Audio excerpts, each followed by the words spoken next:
on est parti pour un épisode, les gars. Je pense que vous n'êtes pas prêts.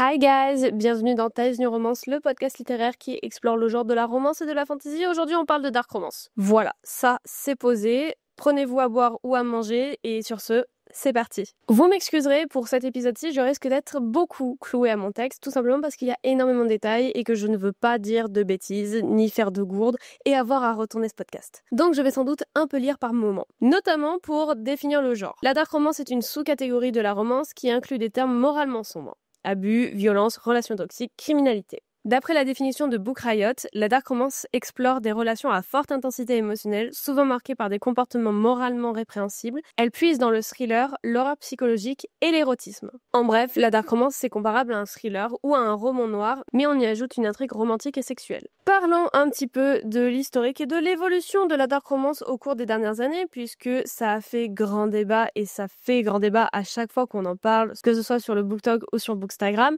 D'où est-ce que ça vient finalement la dark romance ? À l'époque de Wattpad, il y avait énormément de dark romance sur la plateforme, souvent publiées sans avertissement et dans un environnement peu régulé. Ça faisait qu'on pouvait tomber sur des trucs avec des scènes de SA normalisées comme ça. Et encore, c'était pas la pire chose qu'on pouvait lire. Mais aujourd'hui, ce genre s'est démocratisé comme un sous-genre du coup de la romance. Et il est publié en maison d'édition avec les trigger warnings qu'il convient de mettre au début d'un livre choquant. Mais il y a une question qui reste un petit peu suspendue au-dessus de la tête des auteurs et des autrices et également des maisons d'édition. C'est la question du public cible et des méthodes de marketing qui sont utilisées autour de ces œuvres pour les vendre. Parce que oui, ces œuvres, elles sont particulièrement populaires sur BookTok et Bookstagram et les maisons d'édition n'hésitent pas à jouer là-dessus pour faire encore plus de chiffres. Et ça pose problème, pour plusieurs raisons différentes, mais déjà l'une des premières, c'est l'impact psychologique chez les jeunes. L'Association américaine de psychologie déclare « Les jeunes exposés à des contenus sexualisés violents présentent un risque accru de tolérance à la violence dans les relations amoureuses ». Dans le journal des violences interpersonnelles, on lit également « La répétition d'exposition à des scénarios romantiques impliquant coercition ou violence augmente la perception que ces comportements sont acceptables ou inévitables ».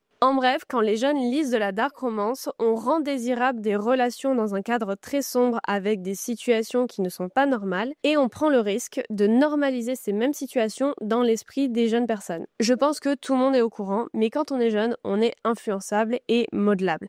Même quand on pense être mature pour son âge, on a quand même une certaine sensibilité à des choses et un esprit critique qui n'est pas encore totalement formé. Et ces conditions sont donc idéales pour s'exposer à des contenus violents et normaliser inconsciemment dans notre esprit. Tout à l'heure, je vous parlais du problème marketing autour de ces œuvres, puisque je pense que là-dedans, il réside une majeure partie du problème autour des dark romances. Le fait que la dark romance soit marketée comme une romance simple, voire même soit rendue encore plus désirable qu'une romance type Small Town, Cowboy, hockeyeur ou ce genre de choses, par le fait qu'elle soit plus violente et plus intense. Et donc pour revenir au problème du marketing, sur BookTok, certaines dark romances sont vendues comme si c'était de simples romances contemporaines. Ça s'est notamment vu avec tout ce qui est Captive ou encore Lakestone. Au départ, vraiment à l'origine, c'était vendu comme une romance normale. Sauf que dans Captive, on parle littéralement d'une personne gardée en captivité. Ça, c'est déjà un problème. Et au-delà du fait que les personnages aient des actions répréhensibles qui ne sont pas dénoncées dans le roman, l'aspect et l'enjeu marketing a quand même beaucoup joué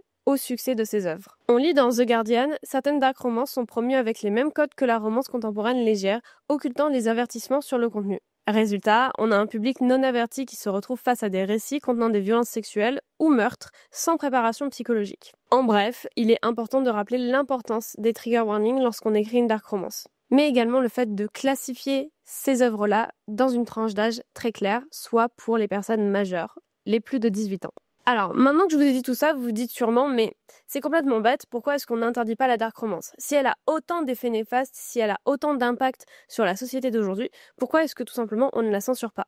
Eh bien, tout simplement parce que c'est un genre qui peut avoir un intérêt littéraire, tout comme le polar et le thriller psychologique, et qui permet d'explorer des parts plus sombres de l'humain, et notamment les relations amoureuses toxiques. Dans Book Riot, on lit « Comme un roman noir ou un thriller psychologique, la dark romance met en scène des comportements extrêmes pour questionner leurs conséquences, pas pour les célébrer. » Et c'est à ça, je pense, que l'on reconnaît une bonne dark romance d'une dark romance beaucoup moins maîtrisée. C'est le fait que les actions des personnages qui sont répréhensibles soient dénoncées par la suite. Qu'il y ait un réel changement et qu'il y ait un réel intérêt psychologique à lire ce genre de comportement. Décrypter les relations toxiques, ça peut être extrêmement bénéfique aux personnes qui en ont vécu.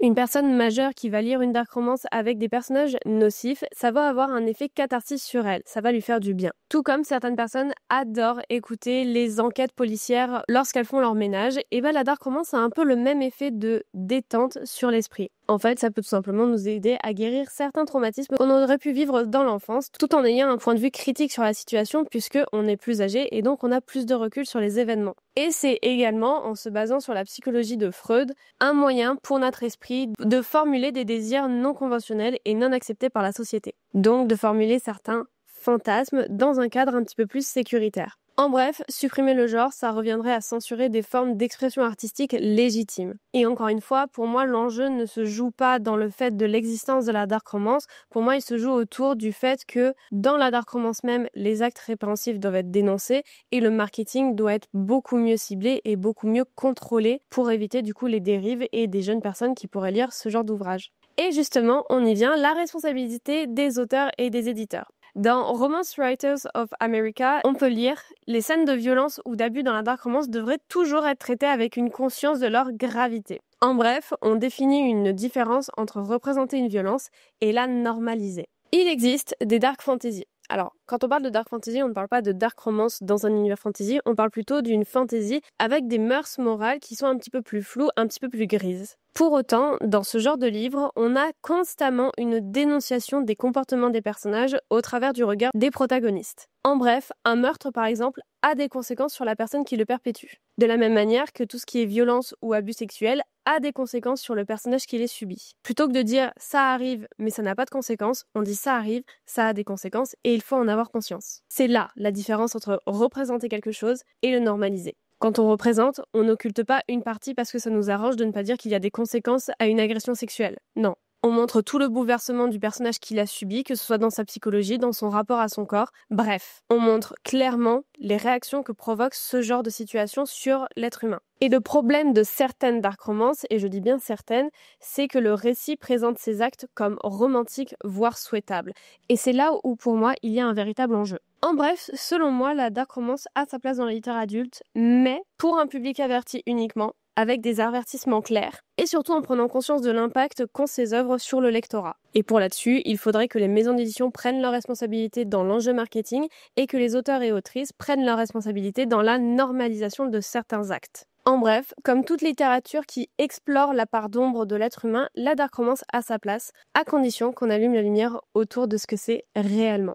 J'espère que cet épisode de podcast vous aura plu. Si c'est le cas, n'hésitez pas à liker, vous abonner ou à mettre 5 étoiles si vous m'écoutez depuis Spotify. C'est un sujet qui est extrêmement vaste, que j'aurais pu traiter pendant littéralement des heures et des heures, mais j'ai choisi vraiment de vous faire un condensé pour vous donner un maximum d'informations en un minimum de temps. Si le sujet vous intéresse, peut-être que je me pencherai sur un format un petit peu plus long pour qu'on explore réellement tout l'impact de la dark romance dans la sphère littéraire. Que ce soit l'enjeu marketing auprès des maisons d'édition, l'impact sur le lectorat, etc., etc. Dans tous les cas, oui, la dark romance servie à un public non averti ou tout simplement pas en âge de lire ce genre d'œuvre a des conséquences sur leur psychologie. Et ça, on ne peut pas le nier. On ne peut pas dire « je suis mature pour mon âge, donc je peux en lire ». Non. En revanche, on peut faire de la prévention. On ne peut pas interdire les gens de lire ce genre d'ouvrage, mais on peut leur dire « attention, voilà ce que tu risques si tu en lis ». Selon moi, ce n'est pas en faisant des grands discours en disant qu'il ne faut absolument pas lire de dark romance que l'on va convaincre les plus jeunes de lâcher ce genre littéraire. Au contraire, il faut les informer et arrêter de les infantiliser. Les mettre face aux responsabilités qu'ils prennent lorsqu'ils lisent ce genre d'œuvre.